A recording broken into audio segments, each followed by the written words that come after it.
How can CISOs and AppSec leaders, how can we really secure the next decade of software development? It seems like right when we got a grasp over things, artificial intelligence comes out, and not only does it come out, but it starts to give us these amazing things, prompt responses. And then all of a sudden, it's starting to carry out our coding for us in an agentic way. It's not if this is going to change software development, it's when, and the time is now. Run the intro. Who says tech can't be human?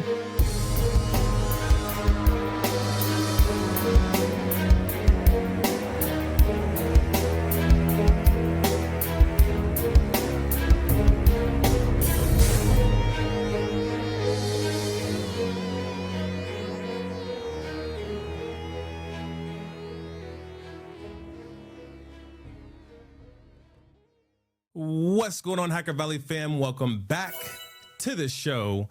Backed by popular demand. One of our most popular episodes this year was actually a live stream that started all here on LinkedIn. It was a live stream that we did with Varun Badhwar, co-founder and CEO of Endor Labs. It was so good that we had to do it again. And today we're going to be talking about AI-assisted development and how it's redefining how fast organizations and teams are moving and how fast we need to move to secure. So my special guests for this episode are Varun Badhwar, co-founder and CEO of Endor Labs, and Henrik Plate, who is the principal security researcher at Endor Labs. Welcome to the show. Thanks for having us. I'm happy that the first one went well enough that you have me back here. And I've got more horsepower with me this time with Henrik accompanying me. Yes, excited to be here. Thanks for having me. Glad to have you both. I was going to start just by jumping straight into artificial intelligence and software development life cycles. But what's the inspiration behind the background, and does it tie into Endor Labs? Totally. Look, we love the play on Star Wars themes at Endor. A lot of people ask me, how did this name come to life? We were just watching Star Wars on TV, and my brother-in-law just kind of jokingly said, well, why don't we play around some of the Star Wars themes? And we tried a few things, and lo and behold, Endor and Endor Labs was available. And we said, we're going to start with it. And at some point anyway, we'll probably change and rebrand the company. Cybersecurity and technology is a very serious industry, and trying to bring some lightheartedness and humor into it always helps. I thought it would be great to bring up the State of Dependency Management report, the report that actually kind of like inspired the outline for this conversation that we're going to have today. And I like to always start with, why is this needed right now? Henrik, I know that you had a major hand in this. You're actually one of the co-authors of this report. Why write this report, especially so close to 2026? There's 2025 right at the top. Why write the report, and why is the industry needed right now? Yeah, well, the industry needs it right now because AI and AI code assistants are transforming the way we develop software. And so we wanted to have a look at the security implications and security risks coming with this revolution. And in particular, and which is a broad field, right? So we picked a few smaller topics, a subset of the risks, and did a couple of experiments that I'm going to talk about later on. And in particular, we wanted to, understand how enterprises can use those, technologies in their environments, benefiting and reaping kind of, the advantages and reducing the risks. One of the things that I've observed and also have experienced this year is MCP servers. MCP servers have been going wild. And I say they've been going wild because anyone can create them. This is like if someone were to make open source technology, previously there was maybe a few people that would go into building an open source library. But now with MCPs, it's like you can make something a little bit more composable, a little bit smaller, and it's generally developed by one person to few people. So, what has been you all's analysis or observations on MCPs, software development lifecycle, and, state of security for MCP specifically? We're talking a lot about AI coding, and obviously it is of incredible importance and value in the right hands. But I want to first and foremost distinguish between kind of this whole fad about vibe coding that we're hearing a lot about versus kind of actual acceleration of software engineering, which is giving these tools in the hands of trained software professionals to be even more productive. Even within Endor Labs, all of our engineers use some of these tools. Cursor's pretty popular amongst our employee base, and I commonly walk in the halls, hear from engineers, hey, I'm 50%, 40% more productive now with these tools. But again, I caution to say, when given to people with the right hands who can oversee it, put the right guardrails, and really work with it while it's paying attention, is where this technology is most powerful today. The genesis, we have to remember, all of these AI coding agents have universally been trained on code on the internet. So they have learned the good practices, but they've also learned all the poor practices, the quality issues, the security issues. In fact, there was, we see a lot of benchmarking on AI coding agents and, how good they're at writing functional code, but there's not a lot of studies on kind of the security aspects of it. Until recently, there's a paper out there that was at Carnegie Mellon and Columbia and a few other universities collaborating on a paper called Is Vibe Coding Safe? Benchmarking vulnerability of agent-generated code in real-world tasks. And essentially what it found is, while these agents can produce like 70 to 80% functionally correct code, almost the same percentage of code is insecure. So only 10% of code generated by AI coding agents is functional and secure. First of all, I mean, I'm not sure to what extent the audience is familiar with those, right? They are kind of the hand and feet of large language models in order to act on behalf, right, of those models, to generate code, to test code, to debug these days. And so what we wanted to understand is how many of those MCP servers are there, and what are their security or some of their security properties. So you remember the model, the MCP protocol has been created by Anthropic in November 2024. And the first thing we found is, once more, that the open source community showed being incredibly innovative and fast in embracing this technology. So since in summer, when we ran the experiments and collected the data, there were more than 10,000 of MCP servers being available in open source repositories. In a single week of March alone, there have been 1,000 new repositories being created. Incredible. So it's great. Just for MCPs, right? Just for MCP. We're just talking about MCP servers. So that adoption is great. So in terms of the security properties, what we wanted to understand is, how secure is it for developers to just pick a random MCP server and integrate it into his or her development lifecycle. So we looked at, are there any license information? Is there any license information available? Are there known vulnerabilities in the dependencies of the MCP servers, which is kind of one of the STA-like features. Or we looked at the use of so-called sensitive APIs, which are APIs that perform security critical operations, such as reading environment and variables, or executing dynamically code. So these were kind of the properties we looked at. The takeaway basically is that while the open source community was great producing many of them, which is a good thing, consumers need to be careful which ones to pick and integrate them in their enterprise development lifecycle, because they have different qualities. So many don't have license information.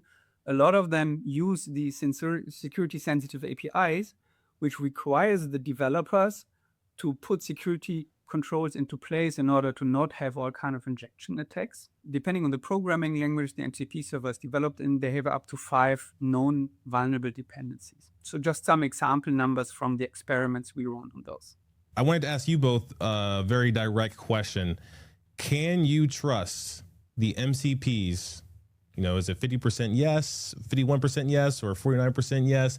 Can we trust the MCPs that are on GitHub in their current state without running our own security scans? Like, I code a lot. Can I download something, and should I assume that I'm vulnerable now, or should I assume that there are some security components built in? Look, just like you wouldn't want a stranger walking into your house, you wouldn't want strange code, unknown code, whether it's traditional software and dependencies or MCP or models from Hugging Face coming in without proper verification. There's obviously a lot of good work being done by the community. I don't want to take that away. But also, attackers are finding out that there's been this implicit trust that we have all had in the open source community. We've been accustomed to just picking stuff off these communities without verification. And that is now getting exploited every single week, right? Another big piece of the work that Henrik and his team do is we have malicious package detection, malicious library detection. They're scanning hundreds of thousands of packages in the libraries on a weekly, monthly basis. And every time there's a new project out there, we're scanning it, looking at 150 plus properties. And every single week, right, we find something or the other that's malicious in nature. So everybody should have appropriate verification capabilities, not only at the onset of a project, but also as you continue to get updates, because a lot of the attacks we have seen is it might be a legitimate library, but it gets subsequently compromised and you get an update that has issues. In fact, maybe Henrik can share one of the craziest ones we've seen where, Henrik, I'll let you talk about the one where it was using your own AI agents to scour stuff on your laptop. I think to your question, this is third-party code running on your system, right? And you need to vet it in the same way that you vet any other piece of code that you allow to your computer. In terms of malicious open source packages, supply chain attacks that we have seen recently, I believe it's like 2 months ago, and there are thousands and thousands being published. This one was noteworthy because it was the first of its kind that took advantage of agents being installed on the developer systems. Those developers of agents need to be very careful to, protect the abuse of those agents, those very powerful agents. In this particular case, though, I'm not sure how many times this was really successful, right? We found, though, that was quite interesting. We found one conversation where the malicious package indeed talked to Claude Code, but Claude Code denied colluding with the malicious package, saying basically, no, I can't do this, cannot trade. So in this case, the guardrails worked, but we don't really know. We know they do not always work. Let's put it that way. For sure.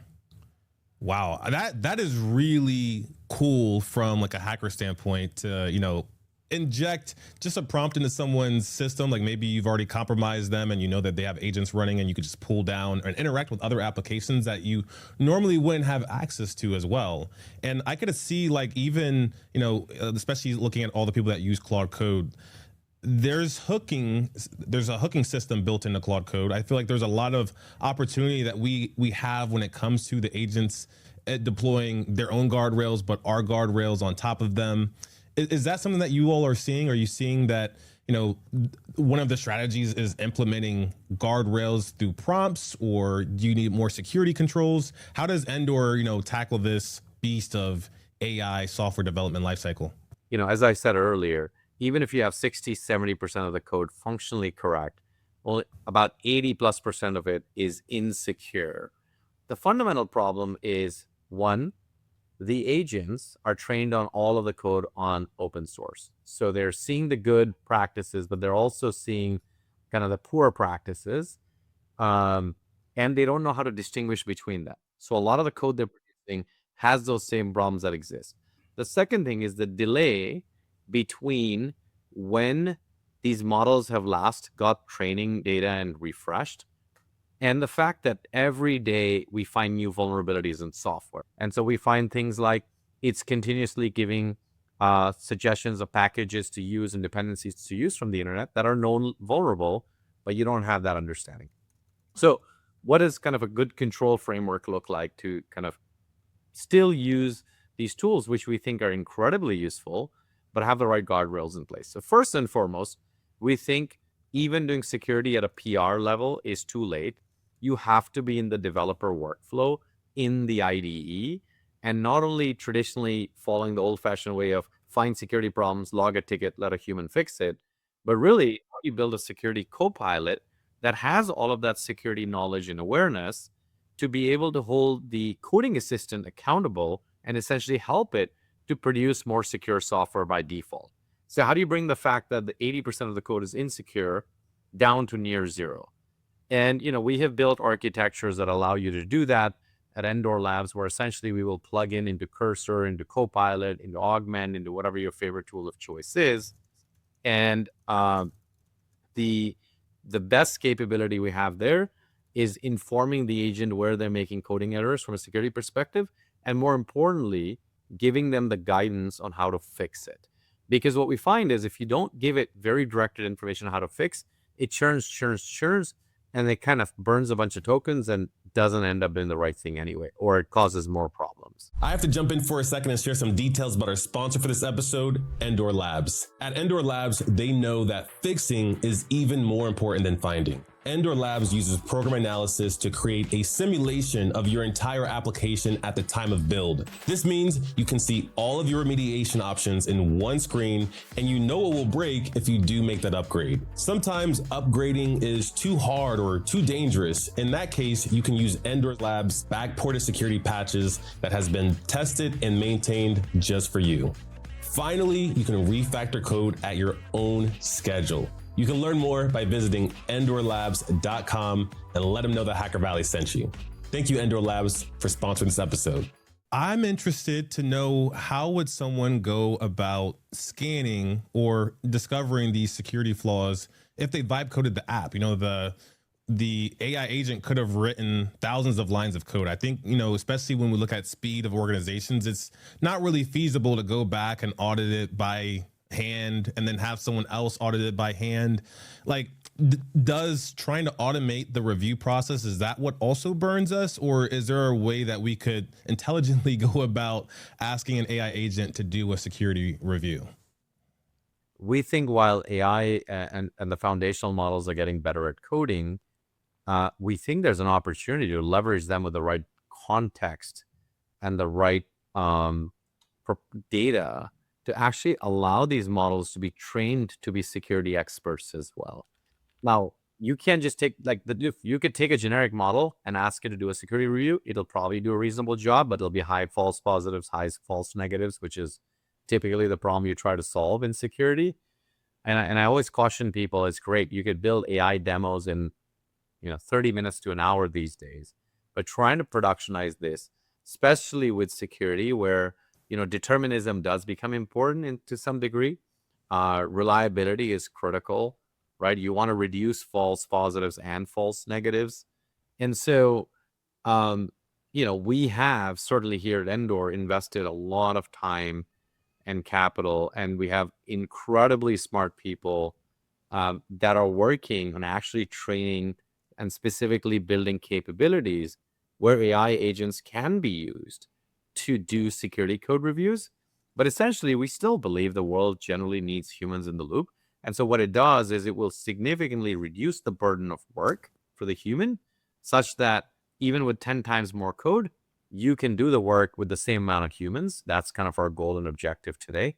What I think is important to, again, I've mentioned this earlier on, to be aware that different types of vulnerabilities are, easier or more difficult to generate, but also to find during the reviews. And the example I typically take is that of SQL injection. It has been haunting us in the industry for years and years, but still, it's a relatively simple, in quotes, vulnerability, and in particular, how to secure the SQL injections is relatively straightforward with these prepared statements. There's been a term that we've all been kind of like drowned with. It's shadow IT.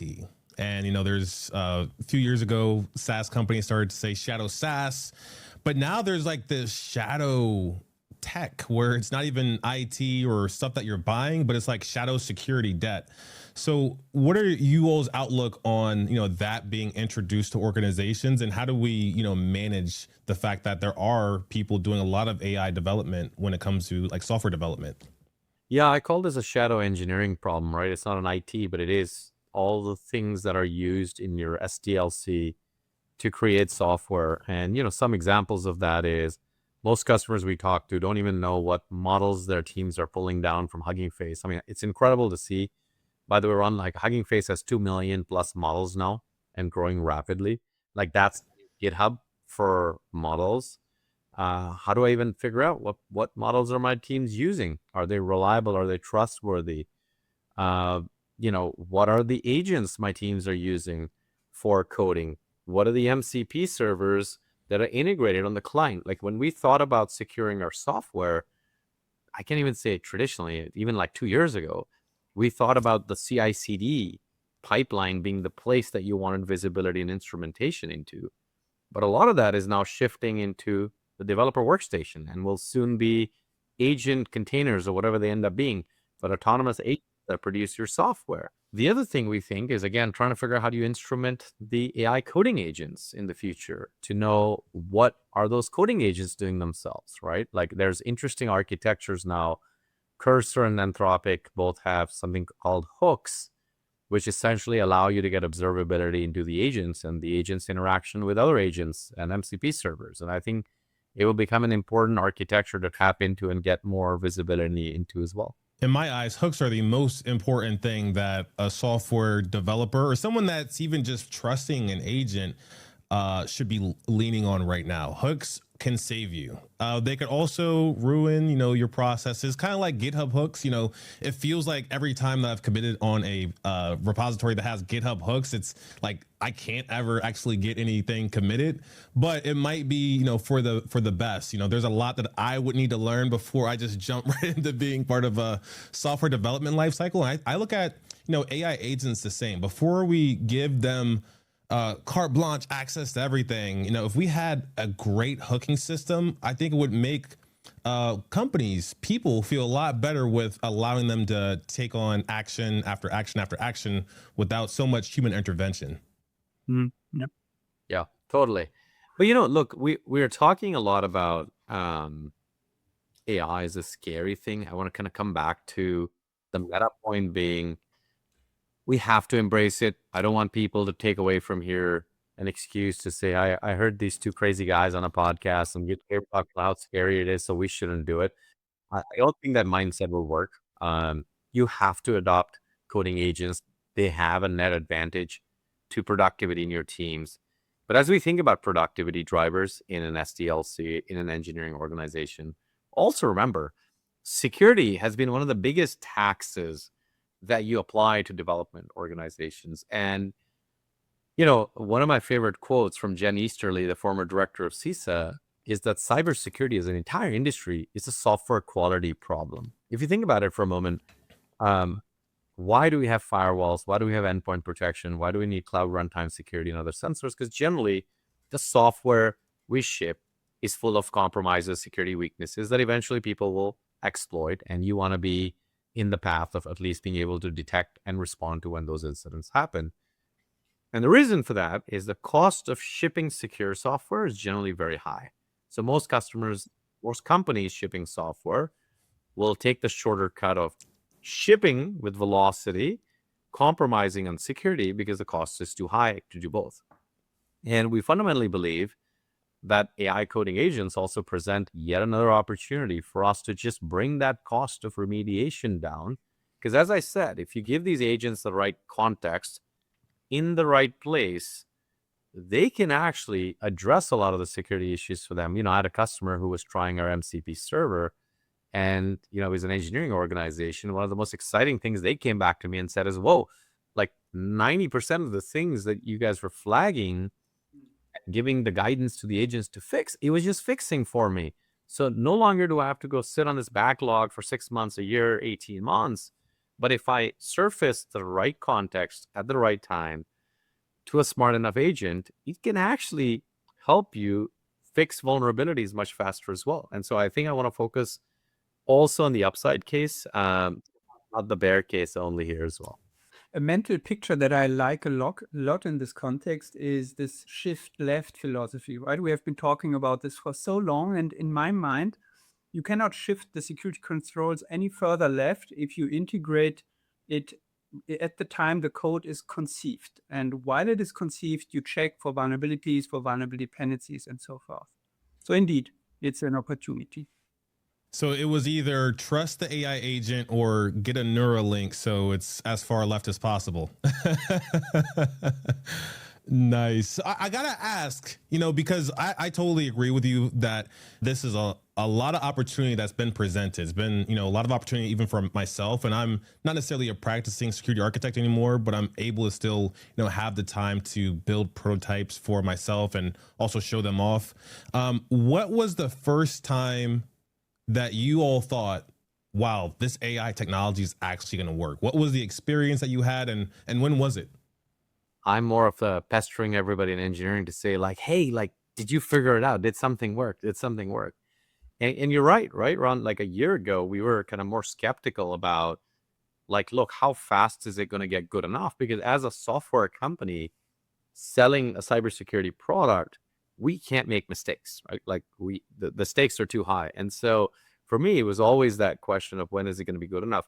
I will say the first key use case where we have shipped a kind of completely LLM native capability is that use case I was telling you about, which is the having LLMs do triage and false positive detection of scam security software, essentially SAST, right? For those of you that use SAST tools, you know how incredibly noisy SAST tools are. And even the best tools in the market give you at least 50% false positives. And so that we wanted to take the entire process that a security engineer goes through once they get an alert to go figure out, is this real or not? Do I go bother my developers or not? And can we automate that kind of whole triage and investigation process? And when I saw that work end to end, it was like my eyes lit up, and now we have an entirely native end-to-end AI native SAST engine that will not only do triaging, but detection, identification of logic issues, as well as remediation. So now we're pushing full cylinders, but that was my first product conviction that I had to say, we're going to go push all the chips all in. But yeah, that's what it was for me. But Henrik will, I'm sure, have another interesting story. Well, personally, I must say it became shortly after the release of ChatGPT, it became pretty useful, really fast. But at the beginning, I would say it was mostly a better search engine to, spare me some time searching for certain technical solutions. What was really eye-opening, the one is, as part of this experiment I was doing for the dependency management report, was the observation of the conversation logs, the interaction between the model and the tools, and how the model would invoke the tools in order to learn, what are vulnerable dependencies. Okay, that version maybe I should not use. I bumped to this other version and it was doing another tool call. So this constant refinement of the agent and tool interaction leading to more secure code. That is very personal in the last, I would say, 6 months or so. Writing reports like the state of dependency management report, you need to have a little bit of a magical crystal ball because it takes a little bit of time to write the report and you got to do the research. So I'm sure you're going to drop more reports in 2026.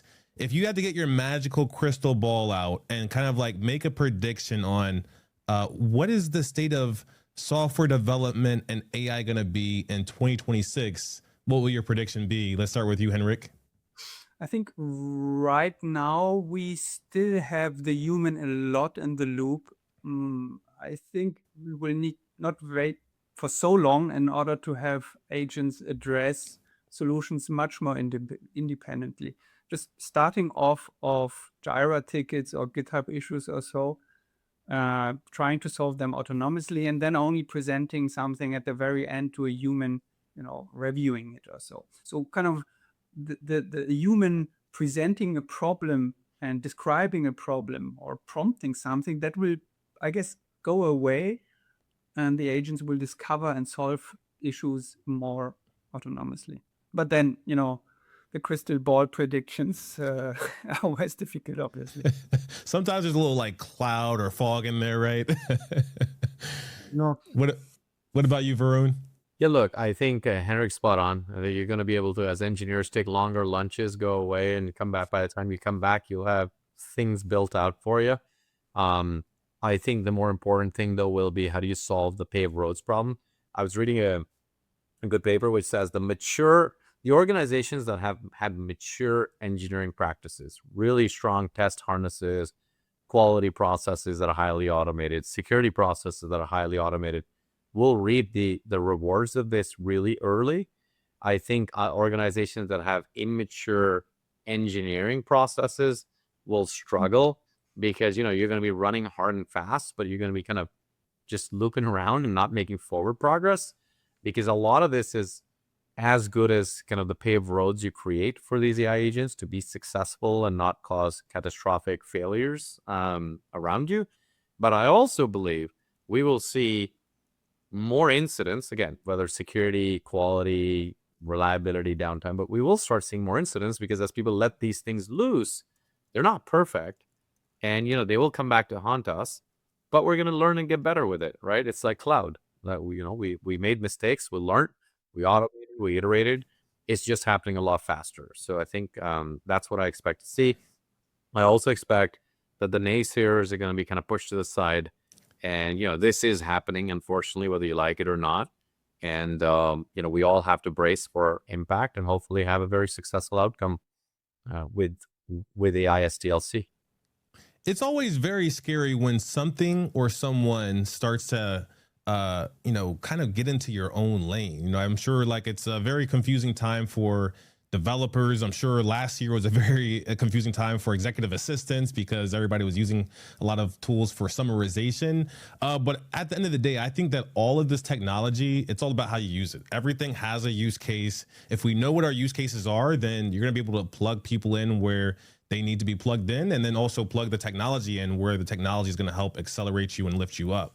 Yeah, I think you're spot on, right? I think we can't be fearful and as a result resist this technology, mostly because of uncertainty. I think a lot of companies are still figuring out what is the impact of AI. You might have seen some McKinsey reports that say 95% of the AI kind of projects are not leading to successful outcomes. I think people are still figuring out how to operationalize AI. I think it's one thing to push a button to production. Operationalization to me is a lot more than pushing it to production. It's how you get the adoption and usage and the flywheel going. And I think the other thing is the piece that I believe AI doesn't have, right, is it's good at memorization. It's good at summarization. It doesn't have intuition. And so I think the question will become like the human capability that will become the most dominant capability will be intuition, because you're going to ultimately have to have that intuitive capability to then drive whatever projects you drive with intent with AI. I wanted to also give you a second to share a little bit more about Endor. You know, we talked a lot about state of dependency management. We talked about MCPs, talked about AI and SDLC, but you know, all of this is around some of your core competencies and the things that you do better than anybody in the world. So what exactly is Endor Labs and what do you all help companies with most? Great question, and thank you for asking. Look, we help the most prolific companies in the world that build and ship software, whether it's OpenAI, Cursor, Snowflake, Peloton, City, and others, essentially build a very secure software development life cycles. See, we always think of it as a large tax, and it's costly, and an average company has tens of thousands of alerts being fired by their current code scanning tools. We eliminate all of that noise. We have kind of re-architected from the ground up an AI native platform that has the context of your code, that intersects that context with the right data that we have about all of this underpinnings of software.